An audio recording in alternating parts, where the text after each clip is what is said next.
The Texas sunrise spilled gold across the red dirt of the stockyard, catching in the haze of dust kicked up by worn-out boots and heavy pickup trucks.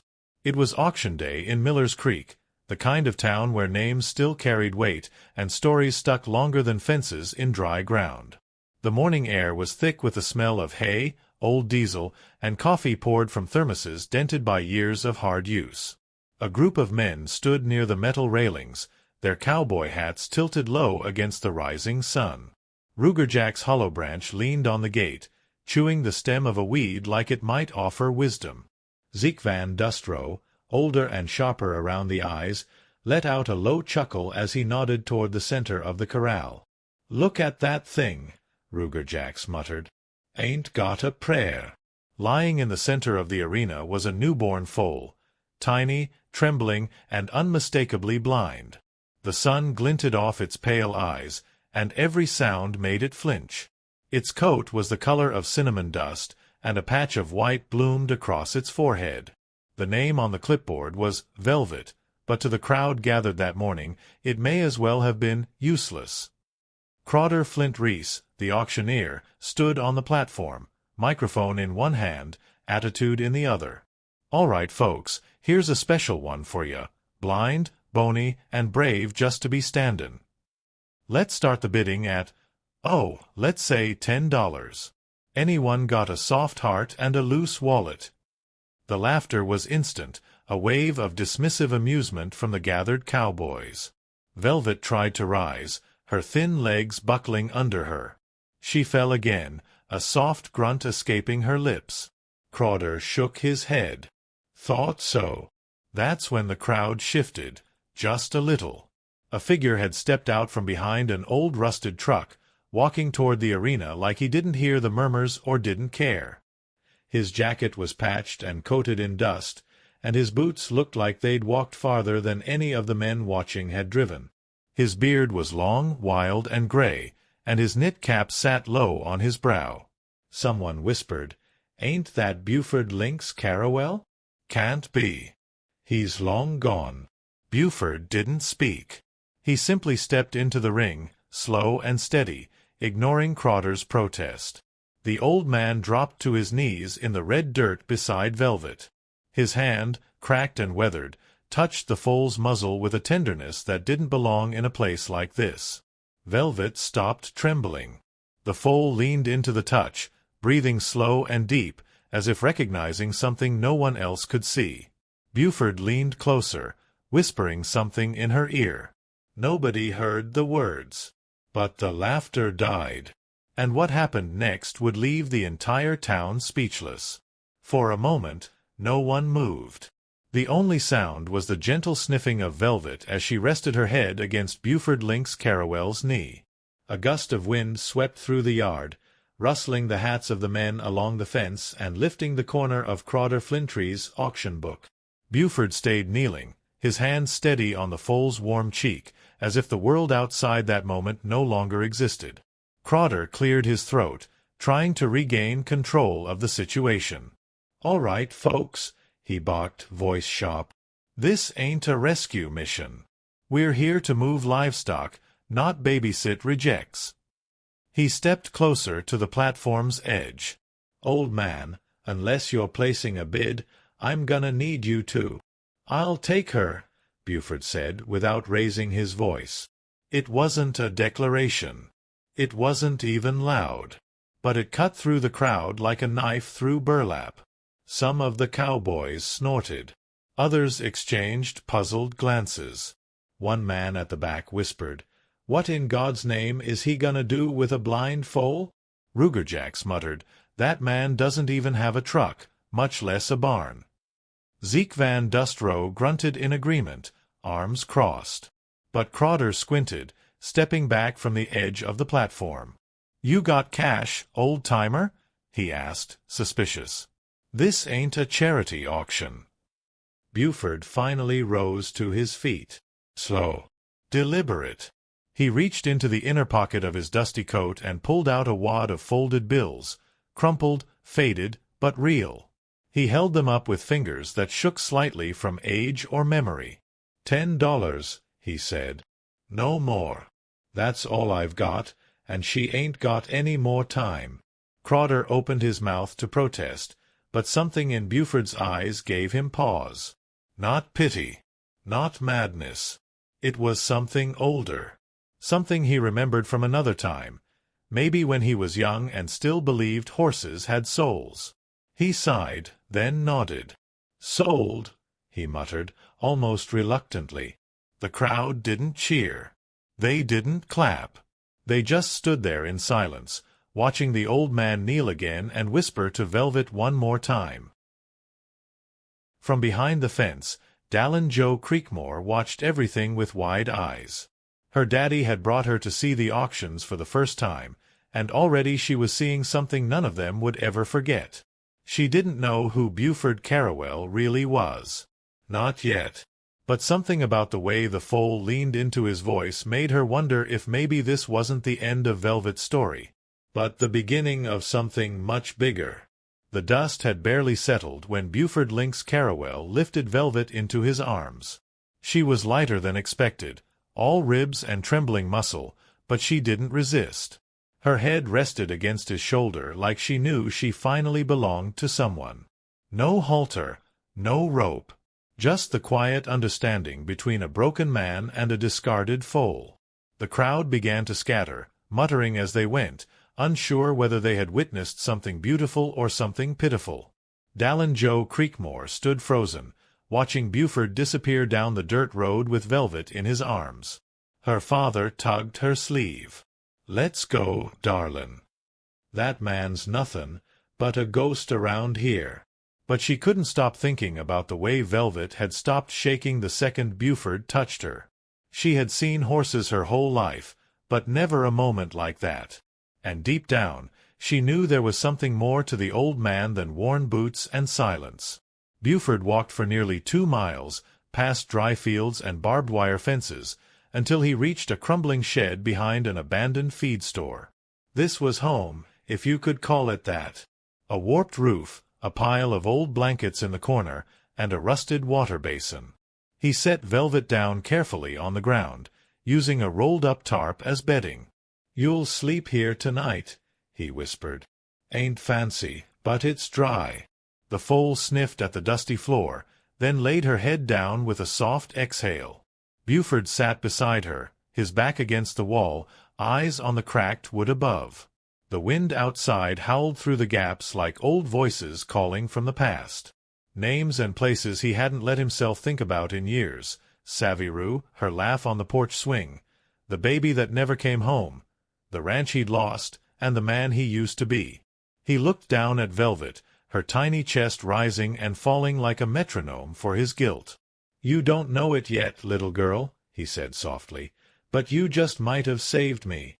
That night, word spread through town like wildfire. Braylon Sage Cattlebury was the first to stir the pot, talking loud at the diner over a plate of biscuits and gravy. He just walked in, picked up that blind foal, and left. Like it was some dang fairy tale. Altressa May Drayhorn raised an eyebrow over her coffee. Beauford Carrawell? That man don't belong near a horse, not after what happened to his son. But no one said what exactly had happened. They just traded half-stories and sidelong glances.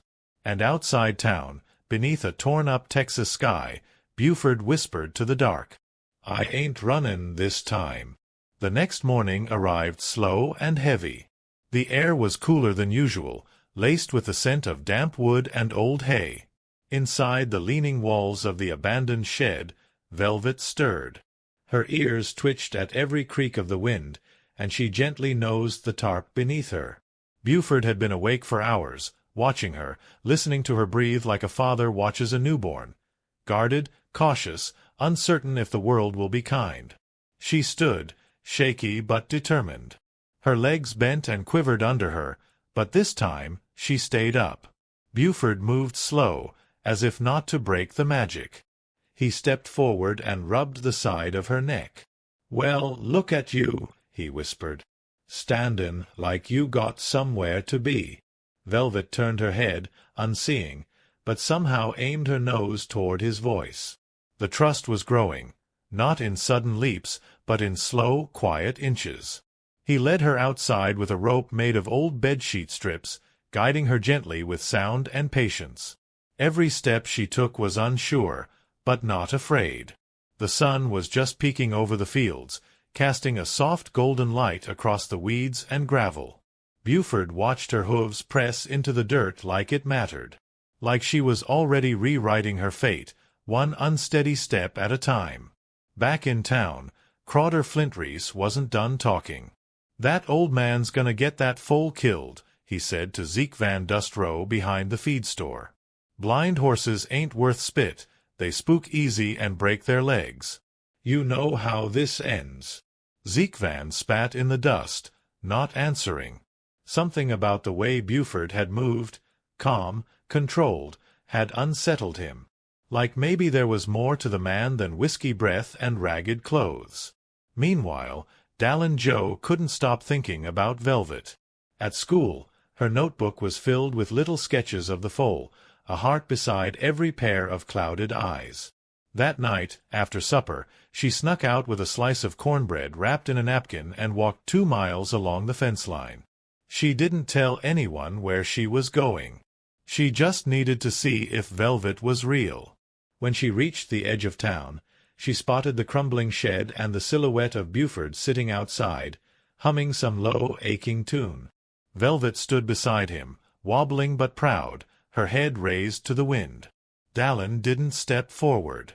She just stood there, hidden by the dusk, watching something strange and beautiful unfold, a bond stitched in silence between two souls the world had already written off. And somewhere deep inside her, a feeling bloomed. This wasn't just about a horse anymore. By the third morning, word of Velvet and Buford had spread past whispers and landed straight into judgment. Folks at the Miller's Creek post office, the diner, and even the barber shop were talking. Not kindly.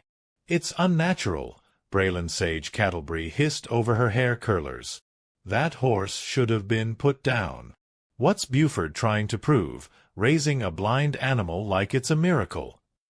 Crawder Flintreese had heard enough.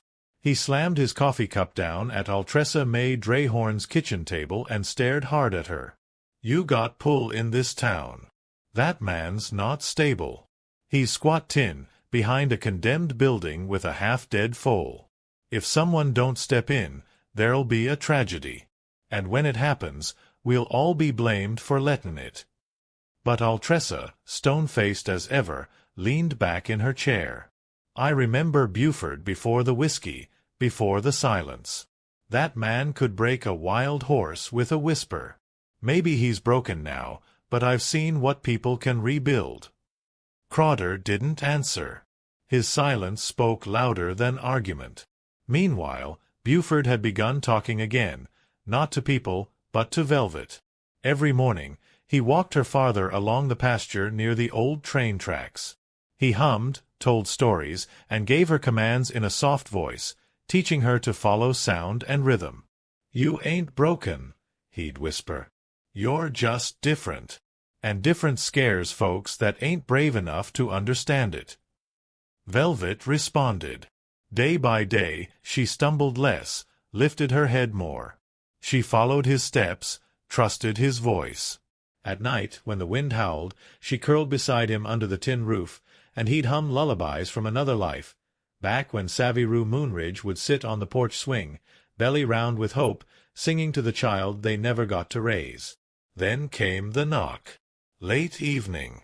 A sheriff's truck pulled up slow, headlights casting long shadows against the shed. Buford rose, body stiff with memory. Sheriff Ray Mathis stepped out, hat in hand, eyes filled with something that wasn't quite anger, but it wasn't peace, either. "Got some folks real nervous, Bo," Ray said quietly. "Especially after what happened with Joey." The name hit like gunfire in Buford's chest. Velvet let out a soft breath beside him, unaware that her very presence had reopened a wound the town never truly buried. The sheriff's words hung in the air like smoke that refused to clear. Buford didn't speak. His hand rested on Velvet's back, steady but tense. The foal nudged closer to him, sensing the shift in energy, the weight that had suddenly entered the space like an unwelcome ghost. Sheriff Ray Mathis took a step closer. "You don't have to say anything," he said softly. "But people remember. Especially when pain's involved. You can't just walk back into town with a blind horse and pretend time hasn't passed." He looked down at Velvet, eyes softening just slightly. "She's a good animal. I can see that. But this ain't just about her, and you know it." Buford finally looked up, his eyes shadowed beneath the brim of his old cap. "Ain't pretendin' nothin', Ray," he said. His voice cracked, not from age, but from the memories clawing their way back to the surface. "I buried my wife and lost my son in the same year. One from blood, the other from silence. I didn't run. I disappeared. The truth was deeper than the town ever knew." Joey Carrawell had been 16 the night he ran off. Angry, reckless, tired of living in the shadow of a father who used to be a legend with horses but had become a ghost in his own home. There'd been a fight, loud and ugly, and Joey had vanished into the dark with nothing but a duffel bag and a broken heart. Folks searched for days, weeks, until eventually they stopped talking about it altogether. Buford never forgave himself. He stopped training, stopped riding, sold off what little land he hadn't already lost after Saviru's illness drained them dry. And when the world turned quiet, he turned with it, living out of sheds, barns, and backwoods roads. Avoiding people. Avoiding his reflection. But now, with Velvet beside him, some part of his heart was beginning to beat again. Ray sighed and rubbed the back of his neck. "I ain't here to arrest you, Bo. Not today. But people are watching. Crowder's stirring trouble. Zeke Van too. They think you're unstable. If anything happens to that foal, they'll use it to push you out, again." Buford nodded slowly, as if he'd expected this moment from the second he stepped back into town. He looked down at Velvet, her breath steady, her trust unshaken. "Let 'em watch," he said. "But I ain't losin' another child." By the end of the week, the shed behind the feed store had become the center of a quiet storm. People passed by in trucks, slowing down just enough to look, but not enough to be seen. Whispers spread like prairie fire. "That man ain't right. The foal's too fragile. He's just reliving his guilt." Braylon Sage Cattlebury even called the local paper, hoping someone would do something before tragedy struck. Inside the shed, Buford ignored the noise. Every morning, he walked Velvet a little farther, her hooves finding rhythm in his voice. She had begun to anticipate his commands, a tap for left, a whistle for right. Her blindness no longer defined her. It had become part of the language they shared. "You ain't what they say," he'd whisper to her. "You're more." But outside those walls, the world wasn't as forgiving. Crowder Flintrees had taken his concern straight to the town council. "We're lettin' a dangerous man harbor a defective animal on public land," he said, arms crossed. "What happens when she bolts into the road? Who's responsible?" Altressa May Drayhorn sat silently at the table, her fingers steepled beneath her chin. She didn't trust Crowder's motives, never had. But the law was the law, and Buford wasn't exactly known for following it. Meanwhile, Dallin Jo Creekmore had taken it upon herself to become Velvet's quiet guardian. Every day after school, she walked the long dirt path, hiding behind fence posts and tall weeds, just to get a glimpse. She brought apples in her backpack, cut into pieces, and left them near the gate. Buford never said a word about it. But one afternoon, he left a note folded next to the fence post. "She likes the green ones best. Thank you." That same night, as the sun melted over the horizon, a storm gathered in the distance. Not rain, not thunder, but a different kind of reckoning. Sheriff Ray Mathis stood on his porch, staring at the file he'd kept locked in a drawer for years. Joey Carrawell's case, marked unsolved. Every lead had dried up, every witness moved on. But something about Buford's return, and that blind Foal had shaken something loose in his memory. Down by the shed, Velvet lifted her head into the wind. Her ears twitched at the growing tension in the air. Buford knelt beside her, rubbing her shoulder gently. "They want a reason to take you from me," he murmured. "But I won't give it to 'em." What he didn't know was that someone else already had. It happened on a Monday morning, too quiet, too bright. The kind of morning where bad news hides behind blue skies. Buford had just finished Velvet's walk. She had taken 12 perfect steps in rhythm, her head high, her confidence growing. He was proud. Maybe for the first time in years, he felt worthy of being proud. But as he returned to the shed, a shadow was already waiting at the gate. Crowder Flint Reese stood there, arms folded, 2 deputies behind him. Sheriff Ray Mathis was further back, leaning against his truck, his face unreadable. Crowder pointed toward Velvet. "She's gotta go," he said bluntly. "Town voted last night. She's a liability. And so are you." Buford didn't respond.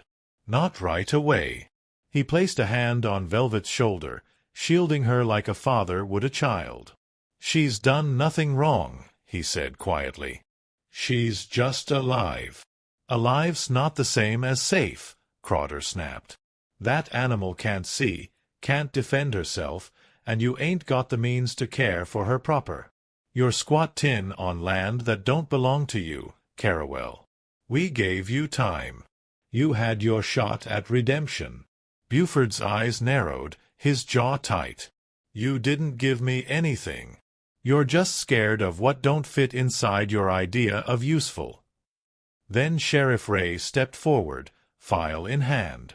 "Bo, before this goes any further, there's something you need to see." He opened the folder, revealing a faded photograph, a young man with Buford's eyes and Saviru's cheekbones. "This came in 2 weeks ago. Tip from a woman in New Mexico. Said she recognized a man workin' at a gas station outside Santa Fe." Buford's breath caught. "Joey?" he asked, voice trembling.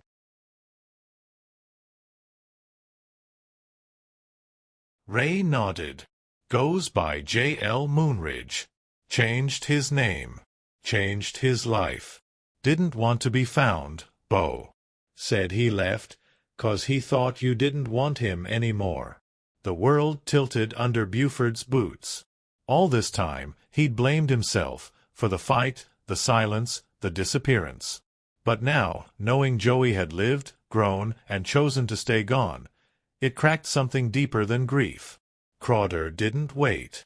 He stepped toward Velvet, hand reaching for the lead rope. But Velvet pulled back instinctively, ears flat, body tense.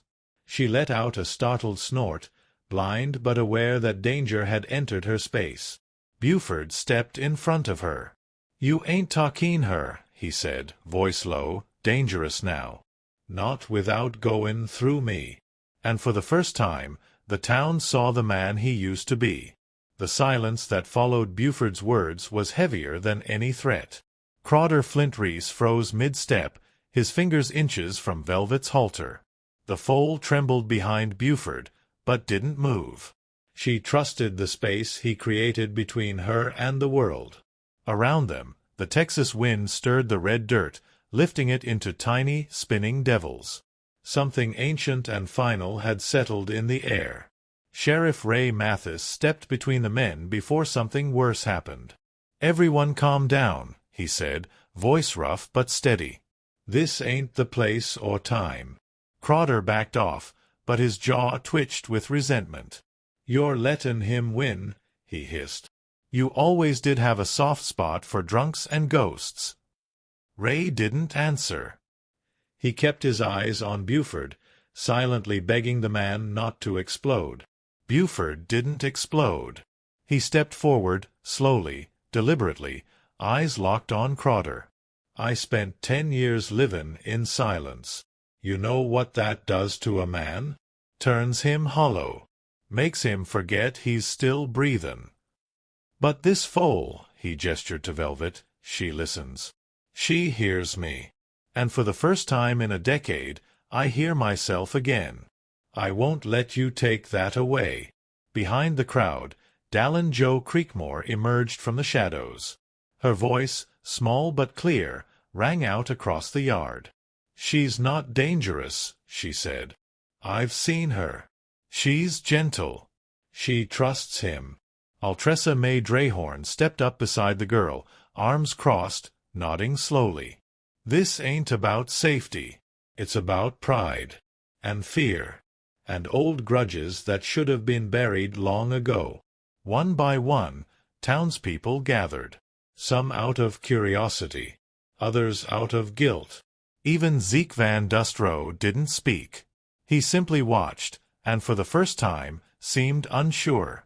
The tension cracked just enough for Buford to guide Velvet forward, holding the lead rope loose in his hand.